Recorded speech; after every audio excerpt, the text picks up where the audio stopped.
Jadi tuan-tuan dimuliakan oleh Allah Subhanahu wa taala, perkara ni tuan-tuan mulia, kan kita kena faham betul-betul. Bagi faham pada kita orang Islam, tuan-tuan mulia, inilah ilmu yang sebenarnya, ilmu tentang Allah, tentang agama Allah Subhanahu wa taala, ilmu tentang Nabi sallallahu alaihi wasallam.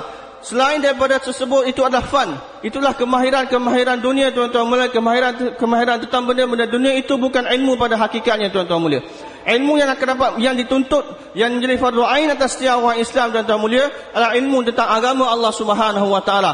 Oleh kerana itu, tuan-tuan mulia, kita kena bawa seluruh hidup kita. Kita kena bawa seluruh hidup kita pada perintah-perintah Allah Subhanahu wa taala, pada hukum-hukum agama Allah Subhanahu wa taala, dan kita kena bawa setiap hukum Allah Subhanahu wa taala yang kita nak laksanakan tadi dengan ilmu. Kita kena sempurnakan setiap perintah Allah, kita kena sempurnakan setiap hukum-hukum Allah dalam kehidupan kita dengan ilmu. Dan untuk kita dapat ilmu ni, tuan-tuan mulia, kita kena, dalam hati kita kena ada yakin, kena ada keyakinan terhadap ilmu Allah Subhanahu wa taala, ilmu agama Allah Subhanahu wa taala. Dan untuk dapat yakin atas perkara ini, tuan-tuan mulia, kita kena dakwahkan ilmu tersebut. Kita kena ceritakan tentang kepentingan, tentang kepentingan, tentang pentingnya, hebatnya ilmu agama Allah Subhanahu wa taala, supaya dalam hati kita rasa kebesaran ilmu agama, rasa kepentingan ilmu agama, dan rasa kehendak dalam diri kita untuk tuntut ilmu agama, tuan-tuan.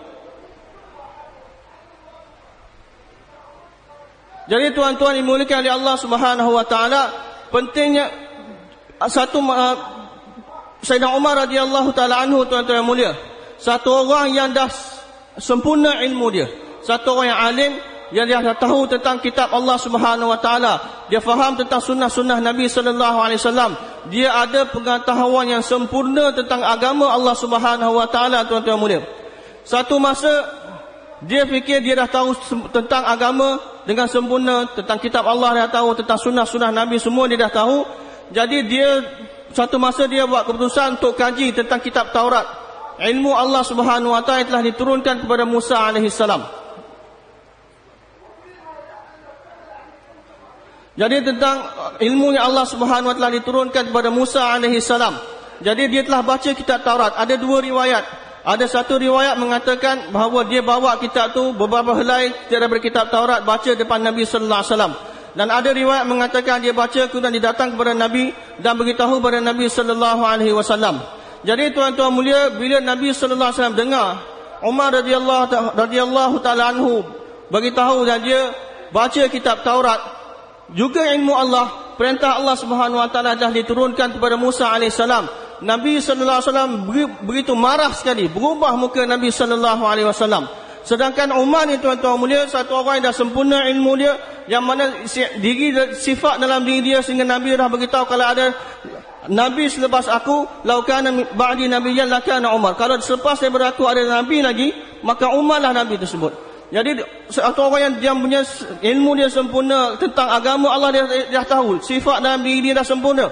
Orang yang macam ni pun, tuan-tuan mulia, bila dia baca kitab selain daripada dia baca ilmu, dia menghasilkan ilmu selain daripada ilmu yang diperintah, yang diturunkan oleh Allah SWT kepada Nabi sallallahu alaihi wasallam. Sedangkan ilmu tersebut juga ada ilmu yang datang daripada Allah Subhanahu wa taala. Nabi sallallahu alaihi wasallam begitu marah sekali, tuan-tuan mulia. Nabi pergi ke mimbar dan sahabat-sahabat Ansar bila lihat muka Nabi begitu marah, mereka ingat mereka telah keluar dengan bawa pedang-pedang mereka, dengan sangkaan bahawa ada orang yang telah sakitkan hati Nabi dengan begitu teruk sekali, sehingga keadaan Nabi begitu marah sekali. Mereka keluar dengan pedang mereka cari siapa yang telah sakitkan Nabi sallallahu alaihi wasallam. Sedangkan marah Nabi ni sebab Umar satu orang, sebab kelakuan Umar yang telah baca kitab Taurat tadi. Nabi telah beritahu pada Umar radhiyallahu taala anhu, wahai Umar, adakah agama yang aku bawa ni belum cukup lagi untuk kamu? Kalaulah Musa masih hidup pada zaman sekarang ni, maka dia tidak akan dapat kejayaan, dia tidak akan berjaya melainkan dia amalkan agama yang aku bawa. Dan kalau kamu ikut ajaran yang dibawa, yang diturunkan oleh Allah kepada Musa AS pada zaman ini, kamu akan sesat. Jadi satu orang yang dah sempurna ilmu agama, dia baca kitab Taurat yang merupakan ilmu yang telah diturunkan sebelum ini oleh Allah Subhanahu wa taala, pun Nabi sallallahu alaihi wasallam begitu marah, begitu tak suka, berubah muka Nabi sallallahu alaihi wasallam. Bagaimana murkanya Nabi, tuan-tuan mulia, kita tak dapat bayangkan. betapa mungkanya Nabi pada umat ini, yang mana dia tak tahu pun tentang agama, tak ada ilmu pun tentang kitab Allah, tentang sunnah Nabi sallallahu alaihi wasallam, dan dia sibukkan diri dia untuk dapatkan perkara-perkara selain daripada ilmu agama Allah Subhanahu wa taala. Sibukkan diri dia dengan ilmu-ilmu dunia dan majukan diri dia dalam ilmu-ilmu dunia, hasilkan ilmu-ilmu dunia tanpa dia indahkan, tanpa dia pedulikan ilmu agama Allah Subhanahu wa taala. Satu orang macam Umar pun bila dia bagi tawajuh tumpuan pada selain daripada ilmu Allah Subhanahu wa taala, Nabi begitu marah dan murka, tuan-tuan mulia. Kalau umat ahli ni yang mana ilmu agama pun tak sempurna, tak lengkap, dia bagi tumpuan pada selain daripada ilmu agama, tak pedulikan ilmu agama, bagaimana murkanya, marahnya Nabi sallallahu alaihi wasallam kita tak akan dapat bayangkan. زیادہ جاننے والے کو عالم نہیں کہتے، بلکہ اللہ سے زیادہ ڈرنے والے کو بڑا عالم کہا جاتا ہے. آپ نے فرمایا اتق اللہ تکن اعلم الناس. صحابی نے عرض کیا کہ یا رسول اللہ میں یہ چاہتا ہوں کہ سب سے بڑا عالم ہو جاؤں. فرمایا اتق اللہ تکن اعلم الناس، کہ عالم ہونا اللہ کی ذات کے ساتھ وہ تعلق پیدا ہونا ہے جس سے اللہ کا خوف اور خشیہ دل میں پیدا ہو. اللہ کو وہ جانے گا جو اللہ سے ڈرے گا. زیادہ بڑا عالم اس کو کہتے ہیں جو اللہ سے زیادہ ڈرنے والا ہو. صرف کثرت معلومات سے عالم نہیں ہو جاتا. معلومات کا تعلق دماغ سے ہے، تقوی اور خشیہ کا تعلق دل سے ہے. اس لیے حدیث میں علم کو دو قسم بیان کر کے فرما دیا کہ علم وہ علم نافع ہے جو دل میں اترا ہوا ہو، کہ علم کے ذریعے اللہ کا خوف، خشیہ، تقوی کتنا پیدا ہوا. اس لیے آپ نے فرمایا ہے اتق اللہ تکن اعلم الناس. اور قرآن میں اللہ نے حصر کے ساتھ فرمایا کہ علماء صرف وہ ہیں جو اللہ سے ڈرنے والے ہیں. انما یخشی اللہ من عبادہ العلماء، کہ علماء صرف وہ ہیں، حصر کے ساتھ فرمایا انما، کہ اس کے سوا کوئی بات نہیں ہے، کہ علماء صرف وہ ہیں جو اللہ سے ڈرنے والے ہوں. میرے عزیز دوستو اور بزرگوں، اس علم کو لے کر حرکت پر ڈالا گیا تھا تاکہ علم پھیلے اور جہالت ختم ہو. علم بادلوں کی طرح حرکت پر رکھا گیا، علماء کو بادلوں کی طرح حرکت میں لایا گیا. حضور اکرم صلی اللہ علیہ وسلم اپنے لائے ہوئے علم کی مثال دیتے ہیں غیث کثیر سے. گھنا بادل جو اپنے اندر بہت پانی لیے ہوئے حرکت میں ہے،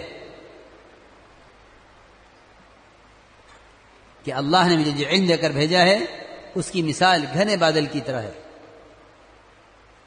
پھر زمین کے تینوں قسم بیان فرمائیں حدیث میں، کہ ایک زمین وہ ہے جو پانی کو جذب کرے، پانی کو پیے اپنے اندر، اور گھاس اگاوے اور پھل پھول اگاوے.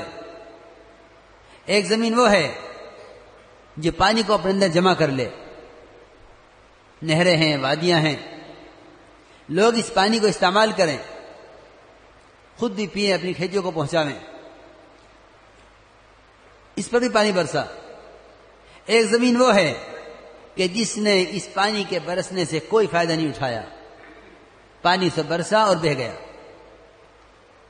کہ یہ وہ زمین ہے بنجر جس کے اندر اگانے کی کوئی صلاحیت نہیں ہے، لیکن اس زمین پر بھی پانی برسا.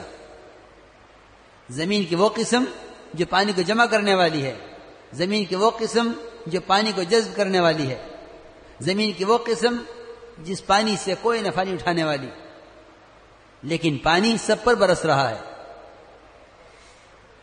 اس حدیث کی مثال سے یہ بات بالکل واضح ہو جاتی ہے کہ علماء کا علم صرف ان لوگوں کے لیے محدود نہیں ہے جن کے اندر علم کی طلب ہو یا استعداد ہو، بلکہ امت کے تینوں طبقات